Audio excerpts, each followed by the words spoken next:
भार्गवो वेदर्भिः पप्रच्छ भगवन् कति एव देवः प्रजां विधारयन्ते ततर एतत् प्रकाशयन्ते कहा पुनरेषां वरिष्ठः इति। एक प्रश्न के अंदर ही 3 प्रश्न पूछे इन्होंने अलग अलग। तो विदर्भ देशीय भार्गव प्रश्न, पहला प्रश्न कौन करते हैं? कबंदी कात्यायन। अब दूसरा करते हैं विदर्भ देशीय भार्गव। ठीक है, तो जो भार्गव प्रश्न करते हैं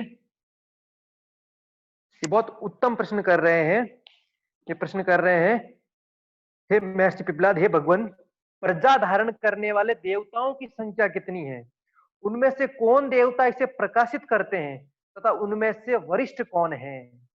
अर्थात ये जो प्रजा, ये सृष्टि उत्पन्न होती है, इनको कौन देवता धारण करते हैं?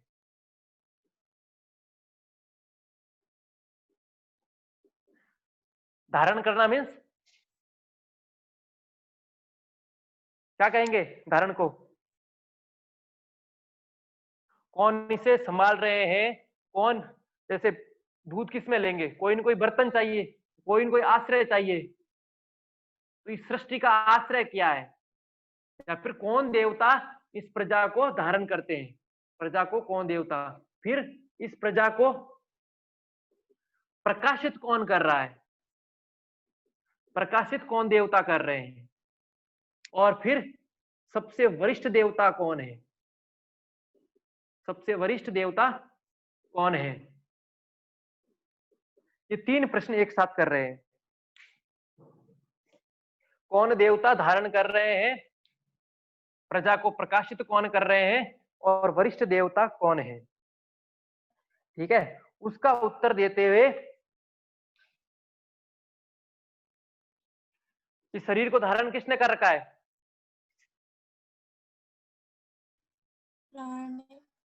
हमारे शरीर को है? हमारा शरीर किससे बना है? पंच तत्व। तो पंच तत्व ही धारक देवता है। तो धारक देवता कौन है? ये शरीर 5 तत्वों से बना है, आकाश, वायु, अग्नि, जल और पृथ्वी। तो ये धारक देवता है। इन्होंने इस प्रजाओं को धार के रखा है, मतलब संभाल के रखा है, या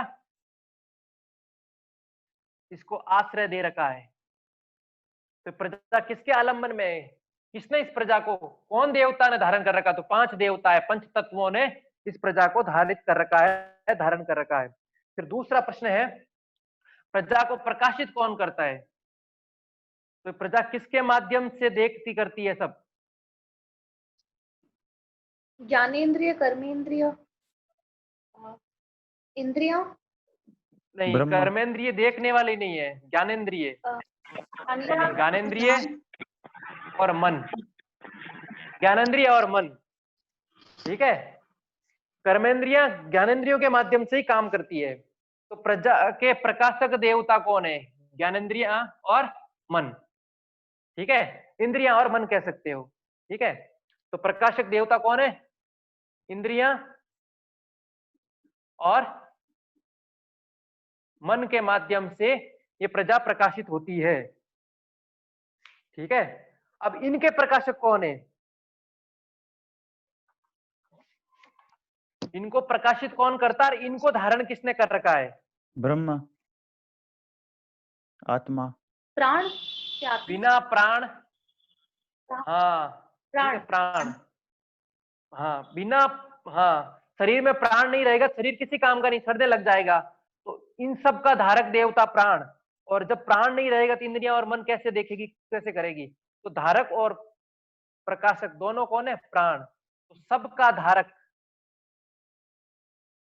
सबका धारक और प्रकाशक देवता कौन है? प्राण। अब जब सबका धारक और प्रकाशक है तो सबसे वरिष्ठ देवता भी कौन है? प्राण। एक साथ 4 क्वेश्चन, 4 उत्तर। विदर्भ देशीय भार्गव ने प्रश्न किया, प्रजा को कौन देवता धारण करते हैं, प्रजा को कौन प्रकाशित करता है। ठीक है, सबके धारक और प्रकाशक देवता और सबसे वरिष्ठ देवता कौन है। तो प्रजा को धारण किसने कर रखा है, पंच तत्वों ने। अब प्रजा के प्रकाशक देवता ज्ञानेंद्रियां और मन। ठीक है, इतना हो गया। और उसके बाद सबका धारक और प्रकाशक देवता प्राण। अब प्रश्न आया कि सबसे वरिष्ठ कौन है। तो पंच तत्व करने लगे, हम वरिष्ठ है। इंद्रियां और मन करने लगे, हम वरिष्ठ है।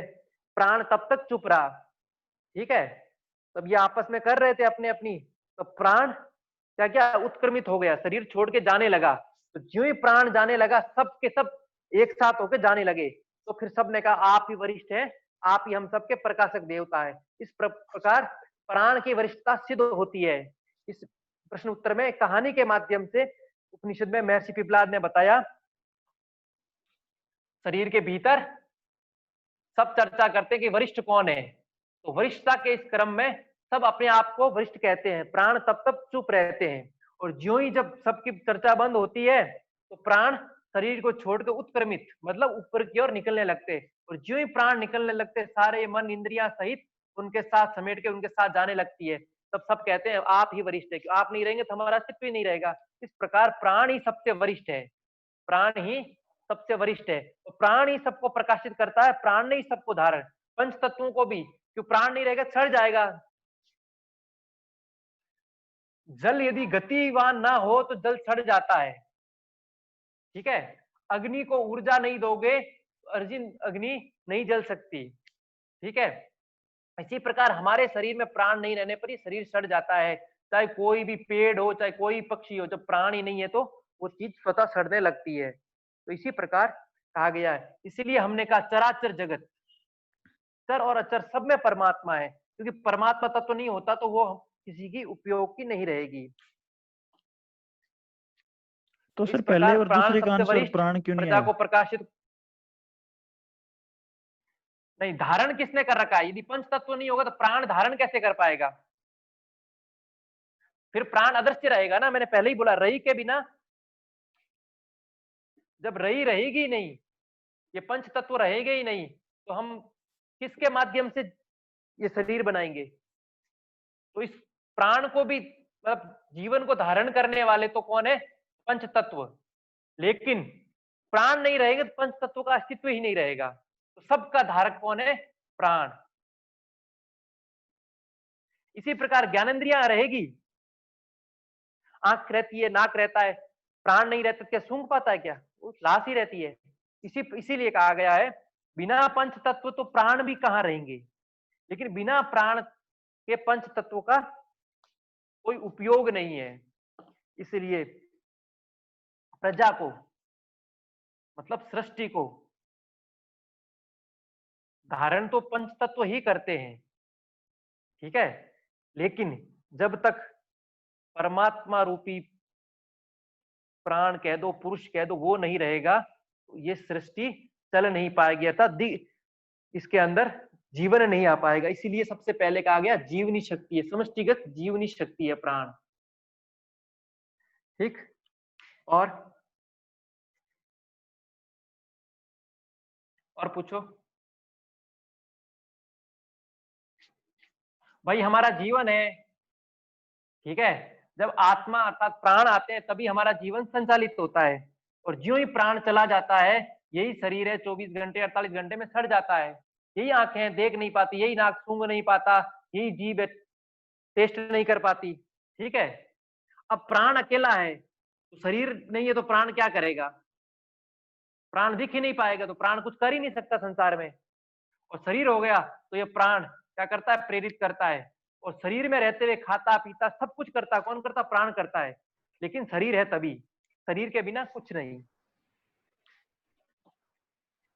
कुछ पूछना।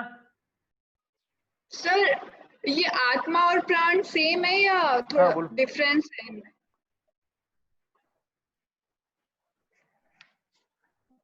इसमें डिफरेंस कह भी सकते हो और नहीं भी, ठीक है, क्योंकि ये स्वयं चेतना है और चेतना ही आत्मा है बस। लेकिन प्राण शक्ति के रूप में आत्मा रहने के बाद भी किसी की प्राण शक्ति अधिक होती है, किसी की कम होती है। तो है तो एक ही, लेकिन आत्मा वैसे ही रहती है, लेकिन ये शक्ति बढ़ती जाती है और घटती भी जाती है। तो ये जो योग अभ्यास करते हैं, इस योग अभ्यास में प्राण शक्ति ही बढ़ाते हैं हम लोग, ये जीवनी शक्ति ही बढ़ती है। इसीलिए अन्न खाते हैं, क्योंकि अन्न से ये प्राण उत्पन्न होता है, ये भी अपने यहाँ कहा गया है। लेकिन आत्मा तो कुछ से उत्पन्न भी नहीं होती है, आत्मा तो ना उत्पन्न होती है ना नष्ट होती है, इसलिए भिन्न भी है एक भी है, ठीक है। ओके क्योंकि सर। आत्मा को बढ़ाया नहीं जा सकता, ना आत्मा की घटाया जा सकता, लेकिन प्राण शक्ति घट भी सकती है। घटती प्राण शक्ति वाले लोग रोगी और निर्बल होते हैं, और उच्च प्राण शक्ति वाले लोग प्रतिभावान होते हैं, ज्ञानवान होते हैं, निरोगी होते हैं। तो सर प्राण शक्ति किसी हुई की और चेतना प्रखर होती है। हाँ, प्राण देखो एक शक्ति है, लेकिन वो शक्ति आत्मा की ही शक्ति है, आत्मा से भिन्न नहीं है, ठीक है। आत्मा की शक्ति है, लेकिन आत्मा से भिन्न नहीं है। प्राण का कुछ अंश शरीर के निकलने के बाद भी रहता है। ये प्राण आगे पढ़ेंगे, अपने आप को 5 प्राणों में विभाजित करता है, ठीक है। उनमें से धनंजय नामक जो उप प्राण है, वो तो मृत्यु के बाद भी रहता है, इसीलिए मृत्यु के तुरंत बाद एकदम शरीर नहीं सड़ता है। तो है तो वही, लेकिन उसका कुछ अंश रहता ही है। तो अंश होते हुए भी ये थोड़ा सा भिन्न है, ठीक है। सर मैंने सुना जैसे कोई मर और जाता है तो उसको सुनाई फिर भी देता होता है, बस उसको रिएक्ट नहीं कर पाता क्योंकि वो मर चुका है, पर उसको सुनाई देता होता है। ऐसा कुछ है क्या? सच में है कि ऐसी बात सुनी हुई ये सुनाई है? ऐसा कोई कह ही नहीं सकता है, ऐसा कौन कहेगा मुझे बताओ? मरने वाला आके बोलेगा कि मुझे सुनाई दे रहा है? नहीं, जैसे सत्संग वगैरह और वहां पर ऐसे मरने सुना वाला था। बोल पाएगा क्या? नहीं नहीं नहीं नहीं, वो तो ठीक है, मतलब लोगों को किसी चीज के बारे में रेफरेंस देने के लिए बोलता है। मुझे बताओ, चलो मैं मर गया और मर जाने के बाद मुझे सुनाई दे रहा है, मैं किसको कहूंगा कि मुझे सुनाई दिया है? जैसे सर आपने ये अभी अभी ऐसे बताया कि जैसे अगर मर जाते हैं तो भी प्राण बचता है, तो अभी हम वो मरने वाला तो बता नहीं सकता उसके अंदर प्राण है हाँ, कि नहीं। धनंजय नामक प्राण रहता है, उप प्राण है ये, धनंजय उप प्राण है। तभी शरीर को सड़ने में समय लगता है, तभी 3 से 6 घंटे तक हमारे अंग काम करते हैं, रिप्लेस कर सकते हैं उनको। रिप्लेस तभी तक कर सकते हैं जब प्राण की ऊष्मा बची रहती है। लेकिन सुनाई देने वाला अंग काम कर रहा है, लेकिन सुनाई दे रहा है नहीं दे रहा है ये हम डिसाइड थोड़ी कर सकते हैं। वो तो बिना तर्क तथ्य प्रमाण बात कह रहा है ना, जो भी कह रहा है।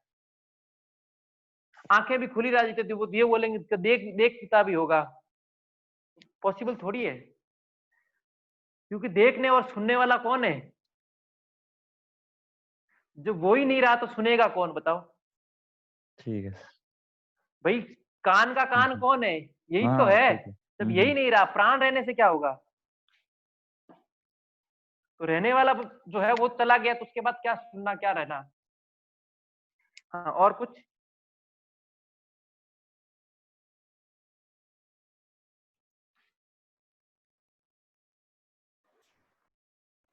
आगे चले या कुछ पूछना? हो गया? चले। तो मानव जीवन पंच तत्वों से मिलकर बना है। जीवन को धारण करने वाले देवता पंच तत्व रूपी आकाश, वायु, अग्नि, जल, पृथ्वी है, ठीक है। मानव शरीर का आधार पंच तत्व रूपी देवता ही है, किंतु मानव जीवन का संचालन मन और इंद्रियां करते हैं। अतः मानव जीवन के देवता प्रकाशक प्रकाशक देवता कौन है? मन और इंद्रियां हैं। और किंतु इन सभी देवताओं का धारक एवं प्रकाशक देवता प्राण है, क्योंकि प्राण ही जीवन है।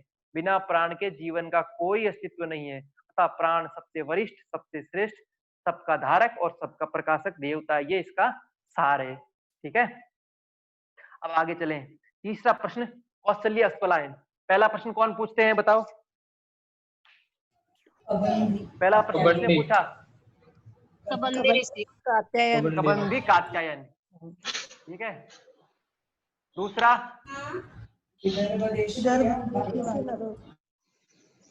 विदेशी भार्गव ने। तीसरा कौशल्य आश्वलायन ने। कौशल्य आश्वलायन ने। सर आशुलायन इसके पिता है ना? ये 6 नाम याद होने चाहिए हैं? आशुलायन है क्या? जो इनके पिता है कौशल्य के। अश्वलायन इसीलिए आश्वलायन कहलाते हैं अपने यहाँ। वसुदेव के पुत्र क्या कहलाते हैं? वासुदेव। इसीलिए अश्वलायन के पुत्र आश्वलायन। ठीक है। अपने यहाँ पिता के नाम के आगे जैसे कुंती का पुत्र क्या कहला है? कौंतेय। तो यहाँ दीर्घ संधि हो जाती है, तो दीर्घ संधि से वो उसके माँ या पिता के नाम से जाना जाता है, इसलिए अश्वलायन के पुत्र आश्वलायन है। ठीक है। वो ऐसा कोई जरूरी नहीं है किसके पुत्र है, वो नाम में ही स्पष्ट है। कौशल्य, कौशल्य नाम भी हो सकता है, कौशल प्रदेश का होने के कारण भी कौशल है। ठीक है। कौशल प्रदेश, छत्तीसगढ़ क्षेत्र कौशल प्रदेश कहलाता है। राम की माता कौशल्या वहीं की थी। तो ये हिस्ट्री का प्रश्न अपने काम का नहीं है। तो तीसरा प्रश्न पूछते हैं कौशल्य आश्वलायन। भगवन् कुतः एषः प्राणो जायते कथम आयाति अस्मिन् शरीरे आत्मानं वा प्रयुज्ये कथम प्रतिष्ठते केन उत्क्रमते कथम वायम अभिधते कथम अध्यात्म इति। इसी एक साथ 5-6 प्रश्न पूछे इन्होंने। बहुत अच्छा। पहला बताए भगवान कुथा ऐसो प्राण जायते। ये प्राण अभी हमने पढ़ा है किससे उत्पन्न होता है? किससे उत्पन्न होता है? सारे प्रश्न बहुत ही महत्वपूर्ण और बहुत ही क्रम से पूछे गए। पहले सृष्टि उत्पत्ति, ठीक है, फिर सृष्टि तो उत्पत्ति हो गई तो सृष्टि को धारण किसने करेगा? प्रजा की उत्पत्ति होगी, प्रजा को धारण करने वाला देवता कौन है? इसको प्रकाशित करने वाले देवता कौन है? और इन सबको धारण और प्रकाशित करने वाले कौन है? इस प्रकार। उसके बाद प्राण हो गया, तो प्राण किससे उत्पन्न होता है? फिर पूछते हैं इस शरीर में प्राण प्रवेश कैसे करता है? वाह, कितना सुंदर किया है भाई। शरीर में प्राण प्रवेश कैसे करता है?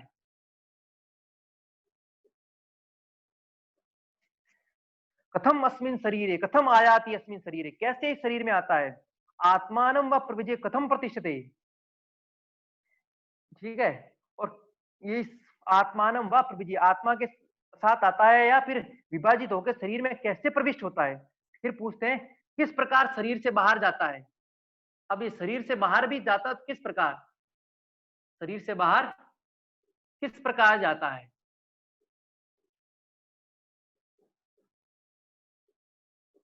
और फिर अगला है कथम अध्यात्म इति, और किस प्रकार बाहरी और भीतरी शरीर को धारण करता है? बाहरी और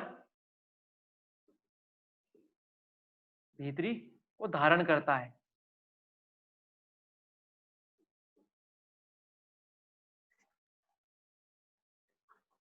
तो महर्षि पिपलाद ने इनके प्रश्न सुन के क्या बोला? आप बहुत जटिल प्रश्न पूछते हैं, क्योंकि इसको कौन बता सकता है, किंतु आप ब्रह्मनिष्ठ है, मतलब आप ब्रह्मनिष्ठ है, ब्रह्म को जानने वाले हैं, ब्रह्म की ओर रत है, ब्रह्म को पाने के लिए निरंतर रत है, इसलिए मैं आपको उत्तर देता हूं। तो फिर कहते हैं प्राण की उत्पत्ति किससे होती है? तो बोलते हैं परमात्मा से ही प्राण की उत्पत्ति होती है। प्राण की उत्पत्ति किससे होती है? परमात्मा से। अब प्राण प्रवेश कैसे करता है? ठीक है। तो प्राण मन में संकल्प के अनुसार, कैसे? मन में संकल्प के अनुसार प्रवेश करता है। मन में जैसा संकल्प हो उसी अनुसार वो शरीर में प्रवेश करेगा। इसका पूरा पूरा उत्तर हमें ऐत्रेय उपनिषद में मिलेगा। ठीक है। अब नहीं बताऊंगा, तब पढ़ेंगे तब। तो प्राण की उत्पत्ति परमात्मा से होती है, प्राण आत्मा से उत्पन्न होकर उसी के आश्रित रहता है। ये प्राण परमात्मा या आत्मा दोनों मान लो, इन्हीं से उत्पन्न होता है और इन्हीं के आश्रित रहता है। शरीर प्राण के आश्रित रहता है और प्राण आत्मा के आश्रित रहता है, बस ये ध्यान रखना है। ठीक है, फिर ये प्राण मन में संकल्प के अनुसार प्रविष्ट होता है। जिस प्रकार राजा अपने विभिन्न अधिकारियों को पृथक पृथक ग्रामों में नियुक्त करता है, उसी प्रकार प्राण अन्य प्राणों की शरीर में नियुक्ति करता है। जैसे राजा अपने मंत्रियों को पदभार देता है कि नहीं देता है, इसी प्रकार ये प्राण अन्य प्राण कौन कौन से हैं? अपान, समान, उदान, व्यान और उपप्राण 5। इन सब को कार्य और विभाजन का काम कौन करता है? ये प्राण करता है। ठीक है, इस प्रकार इस प्रश्न का ये उत्तर हुआ। अब आगे के प्रश्न का, प्राण एक शरीर को छोड़कर दूसरे शरीर में जाते समय कैसे निकलता है? शरीर से बाहर किस प्रकार जाता है? और भीतरी धारण, तो धारण तो ये मंत्रियों को विभाजित करके करता है। ठीक है, और मन के संकल्प के अनुसार ही प्रवेश करता है, मन में संकल्प के हिसाब से ही बाहर आता है। ठीक है, ये एक साथ दो उत्तर है। प्रवेश कैसे? मन में संकल्प के अनुसार शरीर में प्रवेश करता है, मन के संकल्प के हिसाब से ही उत्क्रमित होता है। बाहरी भीतरी को धारण कैसे करता है? तो जिस प्रकार मंत्री राजा अपने मंत्रियों को पद भाग और कर्तव्य विभाजित करता है, इसी प्रकार यह प्राण अन्य प्राणों को अपने अपने कार्यों में नियोजित करता है। ठीक है, अब एक और अगला प्रश्न पूछते हैं, प्राण एक शरीर को छोड़कर दूसरे शरीर में जाते समय कैसे निकलता है? प्राण, एक और प्रश्न, जब हम मर जाते हैं तब ये प्राण एक शरीर को छोड़कर फिर जन्म लेते हैं,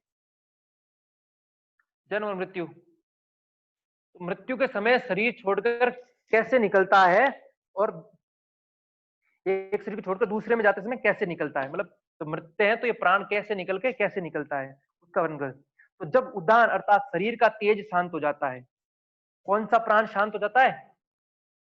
उदान। उदान प्राण सुषुम्ना में रहता है, उसको शरीर का तेज कहा है।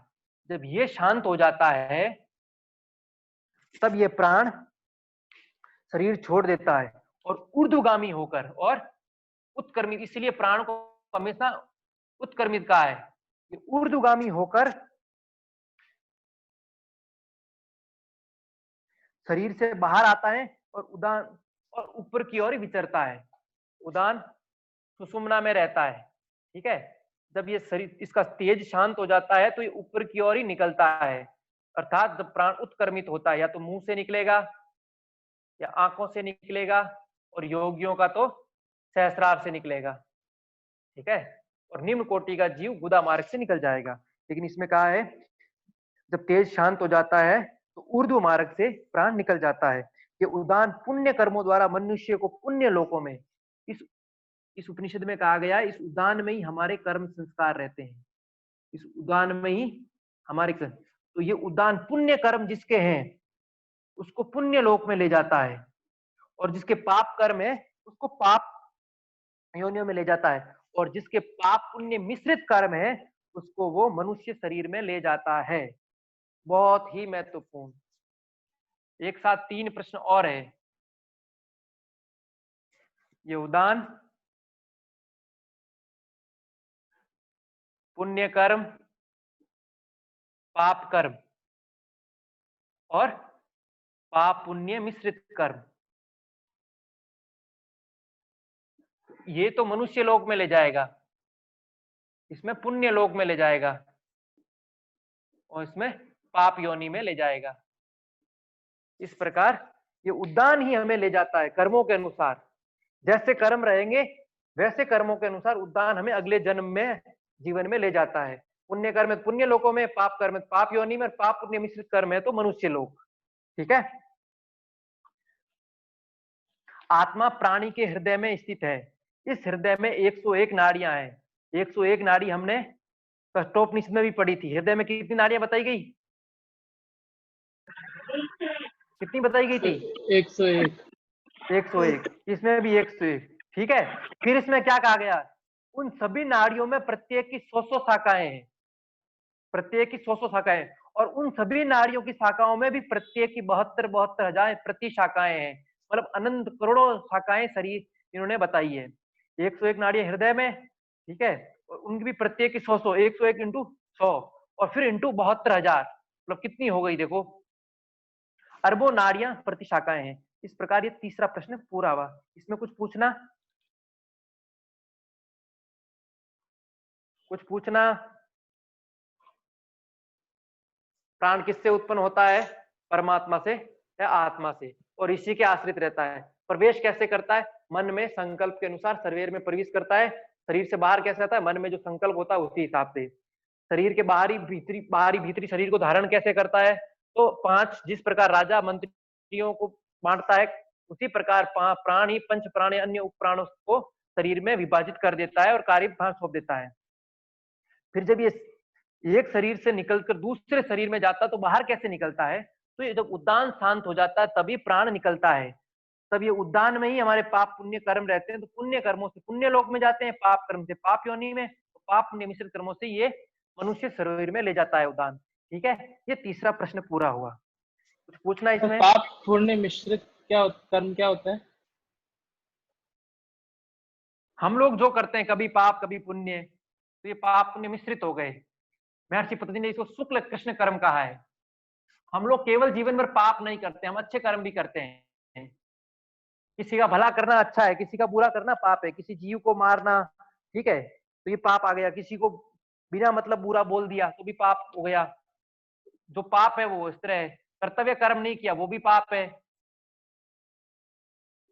ठीक है, और कर्तव्य कर्म करते रहे, मतलब दोनों, तो मनुष्य हमेशा पाप पुण्य करता रहता है। जाने अनजाने में कोई मरता रहता तो भी पाप हो जाता, तो अपने आप प्रायश्चित होता है। हमें प्रायश्चित का पता ही नहीं है, फिर हम किसी को समझे ना समझे कुछ भी बोल देते हैं। आजकल तो अधिकतर करते ही, किसी को नुकसान पहुंचाना, सब कुछ करना, पीठ पीछे जो चुगलियां करना, ईर्ष्या करना किसी से, ये सब पाप कर्म में आते हैं। ठीक है, तो ये पाप कर्म है। और फिर किसी का भला करना, किसी के बारे में अच्छा सोचना, किसी की सेवा कर देना, ठीक है, और अपने कर्तव्य कर्म करना, ये पुण्य कर्म में आते हैं। तो पाप पुण्य मिश्रित मनुष्य बनता है। केवल जो पाप कर्म करता है वो फिर नीच योनि में जाता है। जैसे राक्षस लोग क्या करते थे, और अभी जो लोगों को बिना कारण मार रहे हैं, कुछ भी कर रहे हैं, तो ये पाप योनि के कार्य है। और जो योगी हैं वो पुण्य लोक के हैं, वो पुण्य लोकों में जाते हैं। कुछ पूछना और?